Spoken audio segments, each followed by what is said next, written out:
Hey guys, Demi here from Atlas Vibrations, and I am here with your New Moon in Gemini collective update. And it's happening at the perfect time because it is today at 16 degrees of Gemini. So take a look in your chart and see where that's coming up for you. And sorry guys if you hear the air conditioning, the Dyson may decide to go off like it always does randomly. But we got a stellium in Gemini as well. So today, I believe the Sun, Moon, Mercury, Jupiter, and Venus, they're all in Gemini. So we got a lot of energy going on today. So this video is going to be a little bit longer than most because I found that it was going in circles. Because essentially, that's what Gemini energy does. And it's a very repetitive sign sometimes if we don't kind of ground it down. And I know it's an air sign, it's a masculine sign, but if we don't ground the energy down and just keep going and going, that's where it was like kind of taking a turn or spin. So I kind of had to grounded in, and we'll talk about that in a second. But the main thing that we need to take from this new moon is getting those ideas that are in your minds out into the open, kind of manifesting it into your reality, and watching what we say. So it's kind of one of those things, new moon, we have some things we want to say. It's watching what you say, how you say exactly what you're talking about, and new beginnings in communication. So where you're not seeing enough communication, there's too much communication, and how do you balance your voice? How do you speak? Do you speak enough? Do you need to speak up? And how is your conflict resolution? So new beginnings and all of that. You're seeing a lot of aggressive vocal things because Mars, I believe, is in Aries right now. So we're seeing a lot of aggression. We're seeing a lot of fire energy with that because Sagittarius, we've had the Sagittarius full moon coming up. We've had it twice. So Sagittarius energy has been the focus when it comes to emotions and healing over the past month. So if you haven't watched my video on the Sagittarius full moon, go back and take a look at that for sure. We're also doing balancing of light and dark energy and how to transcend and also to bring to move through that energy fluidly. So if you're in a dark space, a negative space, taking the positive mindset and actions to move the energy into the light, and it will naturally flow. Energy will naturally flow from light to dark. There is no way to stop it. So if it's like having a good day and then having a bad day. It's kind of like having your day start out good and then it turns kind of negative. But it's how you speak, how you think, the words that you're putting out and speaking into the universe. And so that is very big with this new moon coming up, or today. So once again, air sign, masculine. Gemini rules the hands and the arms. It also is the sign of the twins. It is in a positive polarity, and I call this the education axis with Sagittarius as its opposite. So communicating, ideas, repetition. They even told me scientific at times with research and coming up with results. So definitely very educational.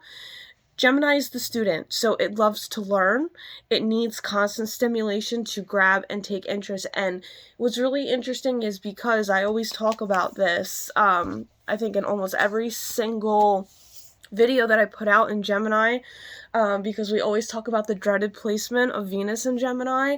But what I love about it is usually people, masculine, feminine, man or woman, whoever and however you identify as, I would say that these people need constant stimulation. It's about always having more, not physically more, but always having this insatiable and thirst to have more knowledge, to have more things to keep their attention going. So I hate to say it though, that's the biggest thing. If you are somebody that has a Venus in Gemini, or you know somebody that has a Venus in Gemini, it's very important to look at their chart and see which house that falls in, because I knew a couple people that have Venus and Gemini, and actually I'll say my twin flame, he has a Venus and Gemini, and it is in his 10th house.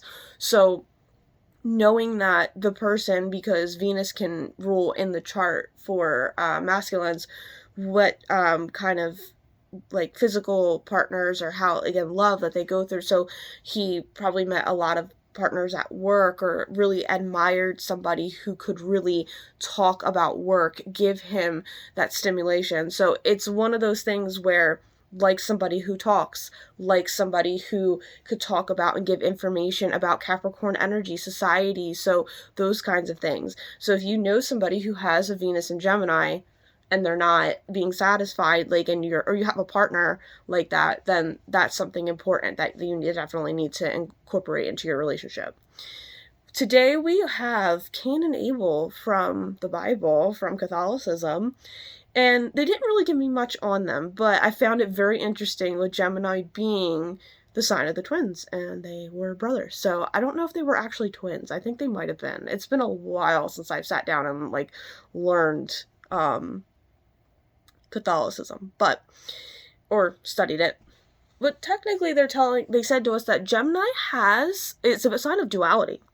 And it has a feminine aspect to it, which is the darkness or the negative polarity, but the part of Gemini, it goes into the depths where others don't want to go. And I forget the name of the twins in the Greek mythology that is a symbolism for that, but there's a story about them.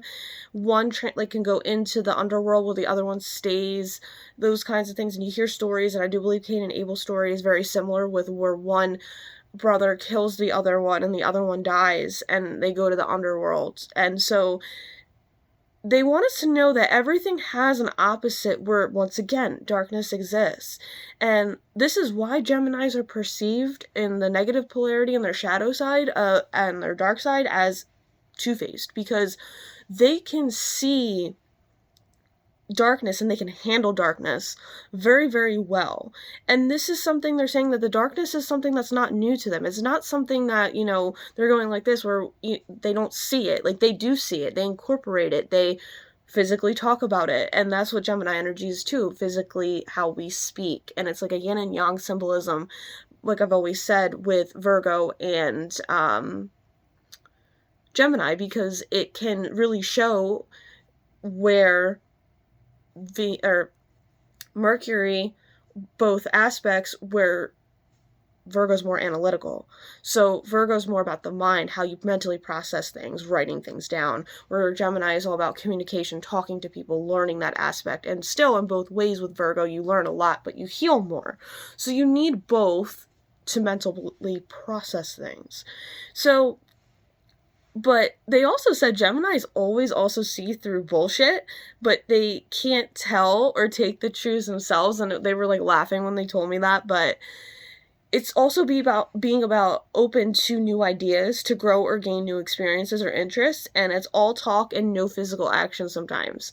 So if there isn't that earthly energy to really ground it in, it's very tough. But they're saying to us, it's time to find balance, because we're doing a lot of talking, no action, a lot of talking, and there's a lot of chit-chat or gossip going on. And they want to ask you, is this for the greater good? Does it benefit you or your needs, or what do you need to know from it? So if it's not benefiting from you, don't give it a source, don't give it energy, don't give it time, don't give it space. And don't let the energy go in circles. And this is going to be probably the most important information from this right now, with this Gemini stellium, the Gemini new moon. A lot of people, especially where I work, they're having a lot of trouble, and most people are having, making decisions, because you have your light side of Gemini, intellectual, fun, educated, smart, charismatic, and you have your dark side, which is, gossipy, two-faced, unapologetic, lying, they even said secretive, over-talking, not able to make decisions, or, once again, the energies just goes in circles. So, if you have not watched the Sagittarius video, please go and watch it. It's a very, informative and educational video. But for those of you that may not have time, just a quick gist. Sagittarius energy is fire energy. It's the master, it's the teacher, and it really allows us to find passion in life. Pretty much in order for you to find that balance in life, bring in the passion, the Sagittarius energy. If you can't make a decision, does it help like make you thrive? Does it make you want to kind of like burn, like it's kind of like it burned down houses for a cause? Like, I hate to say it like that, but it's like, would you burn things down to fight for what it is that you really want or feel? So it's kind of like, if you're trying to make a decision, does it bring you passion? Does it bring you joy? Can you master this? Can you learn from this? Can you embody wisdom from this, or using your own wisdom to get where you need to be in order to make that decision, and seeing if it's a good fit for you that way? So ground yourself in that way and educating yourself. So literal new beginnings you may be seeing with this new moon physically is new pursuits or ideas to learn, grow, or expand. Once again, Gemini is the student, Sagittarius is the teacher. So learn, my friends, learn. New beginnings in travel or road work. So Mercury and Sagittarius, they both rule that. So long distance travel more for Sagittarius, but like literal everyday travel for Gemini. So cars, new work on the car, new ways of transportation. So those kinds of things. Also, new beginnings with siblings or things going on in your siblings' life. So you may be realizing, like, you need to change some dynamics with your siblings, or seeing that your siblings are going through a different change or something like that, and that's influencing your life. Understanding everything has a good and a bad side. So once again, you know me, I am somebody that always believes that each zodiac sign, especially in its own element, takes on every single element and zodiac sign before as it matures through. So this is the beginning of I believe our next air sign is going to be Libra. So that is, and heard me talk about Libra, but we're gonna not let it go in circles today.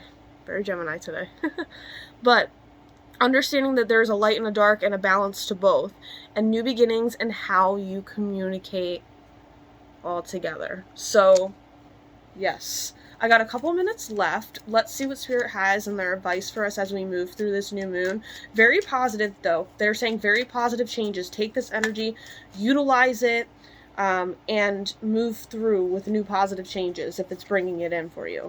Once again, 8 of Wands, Sagittarius energy, Judgment, reverse. So we definitely need to work through our insecurities, and most of us, and I know it's going to hit us deep, like, we need to move through with the calling of our soul. I don't know why that this is a big thing right now.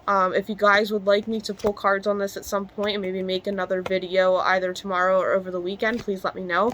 I will, if you're feeling deeply called to do this. But I'm also hearing not just from I'm hearing from a lot of people about this. And so judgment is very tough because it can be where we judge ourselves. And so this is about internal, this is about the soul. And with the 8 of Wands, it's moving quickly and it's moving fast. So this is also Gemini energy too. Any air energy is quick to move, so is fire energy. So it's happening quick, it's moving forward, but we need to listen to ourselves. And also a Spirit saying detaching from the negative that keeps you weighed down so you can transcend into the light. Best practical action for us to take physically in the reality that we're in, besides on a soul level, Mother of Pentacles or Queen of Pentacles. This is, we definitely need to take care of ourselves. And for some of you, I don't know, you're mothers to people who you don't have to be. And you need to take care of your own things, your own finances, your own goals. And a lot of you, if this is particularly for anybody who has Cancer in their chart or a Cancer woman, this is about stepping into 2 different things. Stepping into providing for yourself, taking care of your home, taking care of the things, because some of you do need to take care of things that are happening in your home. You're having appliances break. This could be happening in your 4th house, this new beginning, or the stellium, so definitely take a look. But taking care of yourself, mothering yourself, and not giving too much to other people, and following your own passion, your own truth to get where you want to be, and not letting other people like leech off of you. I'm hearing for some people and hearing that there has to be change, and this is the time to figure it out, honor the change. Where are you going to find that insatiable like feel to bring some relief into your life. Okay, till next time, namaste.